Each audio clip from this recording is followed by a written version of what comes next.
Hey guys, I started my YouTube journey on February 20th, 2022. Fast forward to September 3rd, 2024, I released my Pasadena video and finally hit YouTube monetization. But it wasn't all smooth sailing. Let me take you behind the scenes of what it really takes to hit that finish line.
Welcome back, everyone.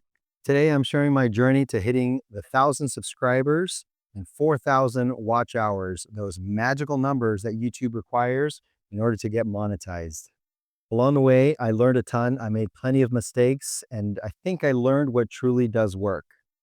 So if that's your goal, stick around. You're going to want to hear this. So I uploaded my first video on February 20th, 2022, and all I had was my GoPro, my bike, and the trails. But that's the first step is you just need to get started. And when I first started, my goal wasn't really to monetize. I wasn't even really thinking about that. I just wanted to share videos of me riding because I enjoyed watching other people's videos so much. And I just started. So my tip number one is just jump in. You don't need a big plan. You don't need a fancy camera. You just need a desire to do it and just start. It doesn't need to be perfect, but you do need to take that first leap. Okay, so what are the requirements for actually monetizing the account? I think everybody, at least I focused on the 1,000 subscribers. And when I finally hit 1,000 subscribers, I thought I had made it. But then nothing happened. And I read more closely, they actually require 4,000 watch hours within a 12-month sliding window. So what does that mean? That means that for the last 12 months, they're looking at how many people have watched your channel. And every new month, you're gaining the new hours watched in that new month, but you're also losing the hours of that last month that fell off. It means that you have to be consistent so that you can keep those numbers up. And generally, the longer you do it, the better your videos are, the more comfortable you are with making them, the faster you are at making them. And so your viewership should go up. Eventually, you're going to hit that point when you have at least 4,000 watch hours within that last 12-month sliding scale. And once you've reached that and your 1,000 subscribers, you've been monetized. It doesn't mean you have to continue that rate of 4,000 hours. You've just crossed that finish line, so now you're monetized. Okay, so speaking of consistency, you guys, this is one thing that, look, if this is your goal to get monetized, you have to understand that it is a grind. This is going to become a time-consuming activity for you when it comes to all the way from the filming to the editing to creating your thumbnails and posting consistently. You have to understand that going in. One thing that's going to help is if you set up some kind of a schedule. At first, you may just want to upload, once a month or perhaps twice a month or once a week. That's really ambitious. It's a lot of work. But having a consistent schedule will help you create trust among your viewers and also find new viewers. It helps YouTube also, YouTube's algorithm helps it know that it can count on you putting new content out at a certain time interval. And so it can help promote your stuff. Okay, so I got to a point where my subscribership just kind of had stalled out. The channel wasn't really growing at all. And I talked to other people, other creators who actually were doing very well. And they said, you know what? One of the things that I started doing is focusing on shorts. When I heard that, I thought, I'm going to give it a try. And at first, I was creating shorts from scratch. And then I wised up and I realized I've done all this work for my long form videos and everything is just as I like it. So I started just chopping up my full length videos and creating shorts out of that. And it was a lot faster, and I was able to upload a lot more consistently. Also with shorts, I recommend that you schedule those out. So instead of creating one every day, and I do recommend you put shorts out every day, if you can, but here's what I do. I take my full length video that I just put out. I look for some of the most interesting parts of that video, and then I create I cut it up into a bunch of shorts. And then I just take an afternoon or an evening and I will schedule the release of those shorts for like a week out. And that way they come out on their own. I don't even have to worry about it. They're just in the background. It's a great way to generate new subscribership. It turns viewers into subscribers. And you want to put those out as much as you can. I made a conscious decision not to get on TikTok. I am on Instagram and I do promote the channel on Instagram as well. Most of my Instagram reels are shorts and vice versa. But I do know that some of my friends that have ventured into TikTok as well, they have gained a huge following. I still, for my own reasons, am not going to do TikTok, but that is something that you should consider using other platforms as well to drive traffic to your YouTube channel. Okay, guys, once you get started, don't get discouraged if a video does not do well. Some are going to do well and some are don't. And sometimes you can't really predict it. There are a few videos that I thought were going to do really well. The Gathering, which was the video that I did of the grand opening of the trail that I built a few years ago. Cloud 9, this was a video where I finally conquered this really fun and awesome, but also scary jump line out at Holder Crooks. I thought that video was very well made. I thought it really felt the emotion that I was going through. And then also there was a video that I did for a buddy of mine, Mark Hill's birthday. We were out at Snow Valley. These three videos are videos that I was like, oh man, I can't wait to get this up there because they're just going to go off. And they ended up just kind of doing average. And it's kind of a bummer because you do put work into these things and you do have some expectations, and then sometimes they're a flop. But you know what? You can't let that discourage you. That's going to happen. And then sometimes you'll upload a video that you really don't expect much from, and then it just takes off. So just be consistent, have thick skin. Don't worry if something doesn't work out. Just focus on the next one. Learn from that and figure out, okay, what can I do better? What have I found does well? It's those videos that bring value to the viewer. I think that there is a lot of POV footage on YouTube mountain bike channels. It's kind of gotten old. If you really want to catch people's attention, you have to give value to the viewer. I've realized that my videos that have done the best are ones where I have actually provided something useful for the viewer and not just, hey, watch me ride this trail. So for example, a long time ago, this was early on in the channel, and I thought, okay, now I had made it. Turns out it was just kind of a lucky one-off, but I did a video of a demo ride of an electric bike out in San Clemente with the YT decoy. That video did really, really well. Uh, by my standards, I think it's somewhere over 20,000 views right now. And for me, that's really good. But why did it do well? It did well because it was something of value to the viewer. There was a lot of people at the time. E-bikes were still kind of, there was a big debate whether yes or no, should I get one? Should I not get one? And so demoing a bike that a lot of people were looking at and interested in getting was value for them. So that did really well. Another one, I did a video about how to jump safely in your 40s.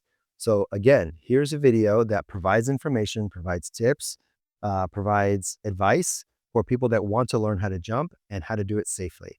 That video did really, really well. And then another video that I really didn't expect to do that well because it was longer. It seems like our attention spans are just getting shorter and shorter. So I didn't think it was going to do well. It's a video that I did of a group ride with my buddy Alex out in Pasadena.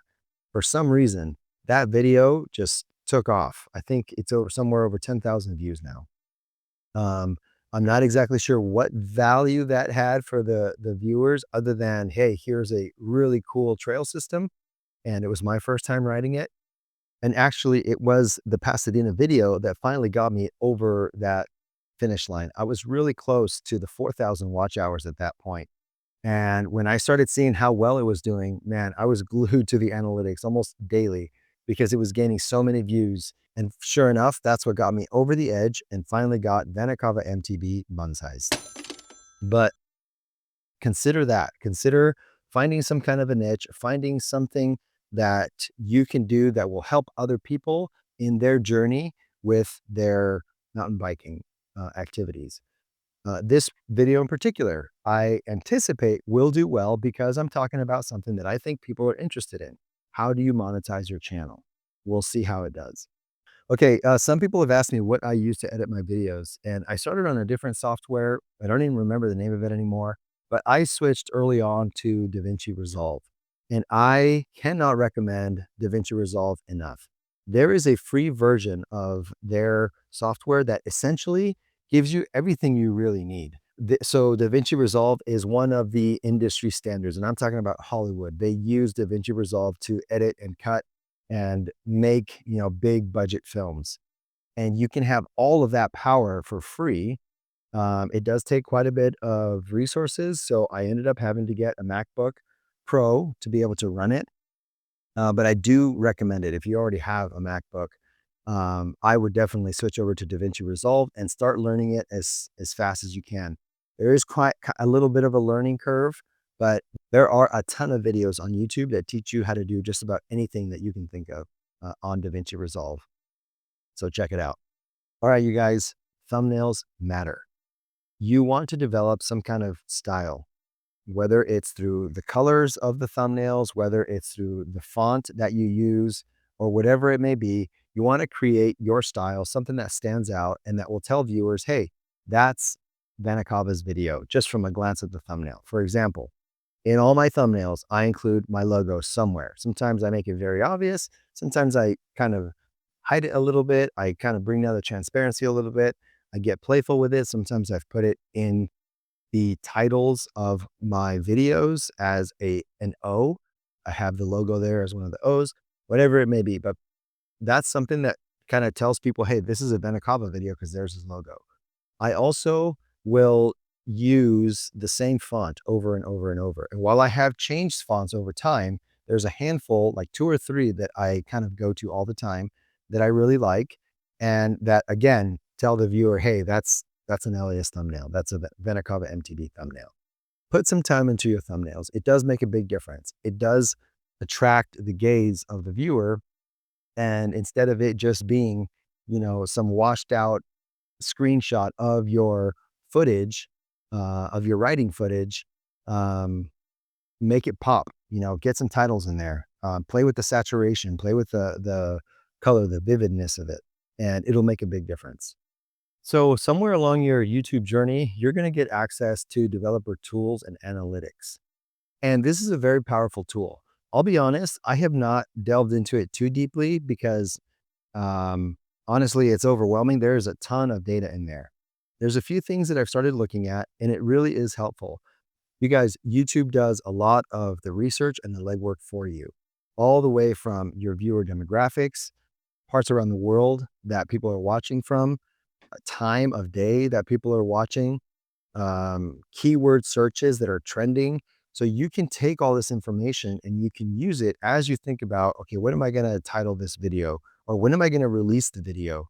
Or, who is my audience and how can I kind of cater to them? Now, one thing I don't want to start doing is I don't want to start making videos just based on like what those analytics tell me. I want to stay true to me And if I have a good idea and I think people will like it, I'll make it. And if they don't like it, who cares? I enjoy doing it. But there are data points in there that I think could still be very helpful. So pay attention to that. YouTube analytics. Okay, so on average, I think that actually it takes people about 2 years to monetize. I'm a little behind the curve. It took me 2 years and 7 months. But like I said, I wasn't really focused on that at the beginning. It wasn't until I was getting close to 1,000 subscribers that I was like, hey, I can actually do something with this. And I got to tell you that it's been a long journey. It's been a fun journey. I've learned a lot. But when I got that first check from YouTube, it felt pretty great. And now, I'm doing something that I really enjoy. I'm doing something that hopefully people enjoy watching. And now YouTube is paying me for it. So a great way to continue to support the channel is just to come on back and just watch. Leave likes, leave comments if you feel so inclined. I love hearing from you guys, but none of this would have been possible without you guys. So I want to just express my gratitude. It's pretty amazing that you guys are watching at all. It feels really great to create something and then to have people take the time to sit down and to watch it. And then to comment about it as well and to share things that I've made really kind of validates, the time and sacrifices and the efforts that I've put into it. I'm still having fun doing it. And I've always said that as long as I'm having fun, I'm going to continue to do it. I have met a lot of incredible people on this journey, other creators, other writers. It's allowed me to also get support from some of the brands that I use and that I love. So it has been a pretty cool experience. Okay, so if you're chasing monetization, remember, just get started, stay consistent, focus on value to the viewer, and don't give up. You'll eventually find your audience and you'll get there. Trust me, you guys, if I can do it, so can you. All right, thanks for tuning in. I'll see you on the trails.